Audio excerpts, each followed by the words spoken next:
Hello there, Vic Benedict here. We're playing Uncharted: The Lost Legacy, and this is my crushing difficulty guide and walkthrough. We're currently on Chapter 2 of 9. It is entitled Infiltration.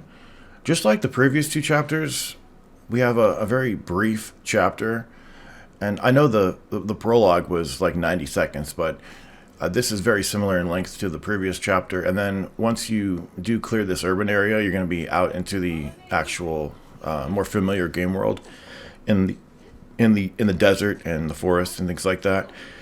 I did want to mention that the walkthrough itself is not going to be purely stealth. I touched on this briefly in the last video, but it's going to emphasize stealth. Whole rooms will be cleared for 90% of the game.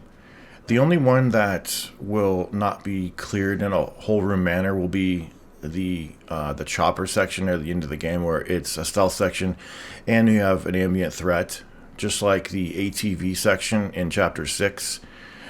It's very similar to that, but even though the chapter 6 encounter is quite difficult, it's more than manageable, simply because you don't have like 1,000 enemies trying to kill them and deal with them. There's a reasonable amount of enemies. I'm not saying that section's easy at all. It's very difficult.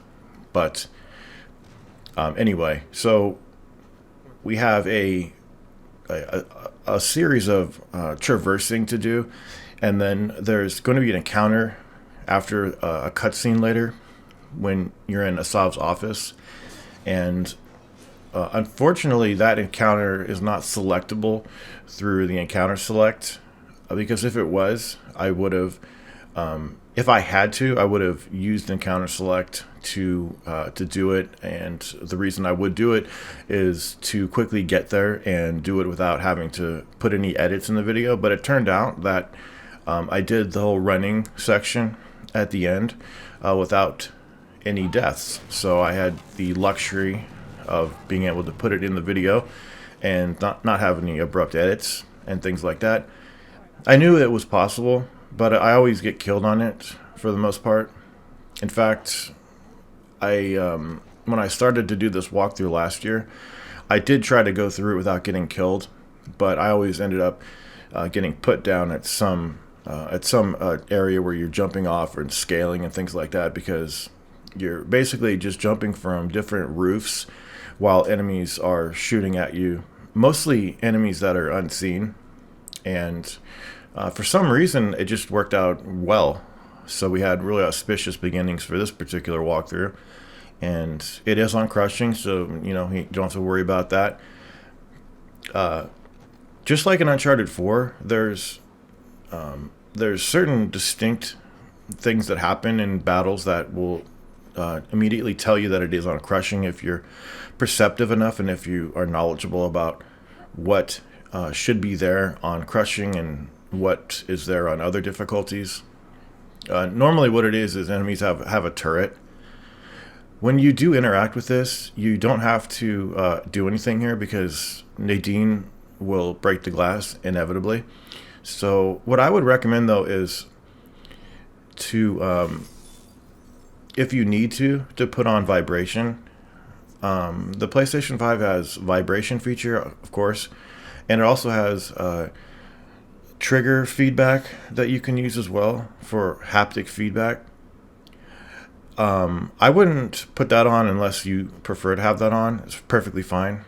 Oh, also, the quickest way to get the cutscene here is to interact with this piece of paper on the wall that's nailed to the bulletin board there. That will always cause Nadine to approach the safe, and then you can interact with it with Chloe. And this is where the running section will start over here, right after this cutscene.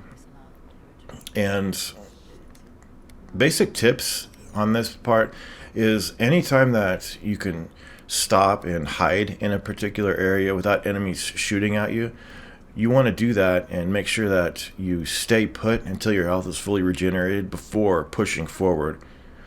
There's one part where you're fighting some enemies, just melee combat, and the same will hold true. After you kill them, you want to make sure that before you start running again, you regen your health all of the way. But some parts in this game you are opening chests under duress of being found. It happens on the Chapter 6 fight, but more specifically it happens on the chopper section later in the game, where it helps to have the vibration feedback while you're opening those safes, because it will tell you in a more direct way what what you need to do to manipulate it to open it. I find it just a little bit more difficult to do if you don't have vibration on. So I always leave vibration off for the most part. However, when I know that I'm going to be opening those chests, lockpicking, I put the vibration on. Usually medium, strong, it doesn't matter, weak. You get a checkpoint. Actually, I'm sorry. Is there a checkpoint? Well, there's a cutscene that happened just a few minutes ago. I don't know if you get a checkpoint exactly, but you probably do, even though it's on crushing. This is the area where you're going to be doing some combat. So right as you leave this building here, there's going to be some guys that you're going to fight. And you don't get shot up at this point, I don't think. I know I got some damage there, but I don't know if people were hitting me or if I was getting fired at. But once everybody's cleared, you might notice that I'm going to just stop and regen my health and then go. Even doing that, however, it's not very easy to get through this without getting shot. So I'm just really happy that this did work out so that I didn't have to put any edits on. It wouldn't have been the end of the world.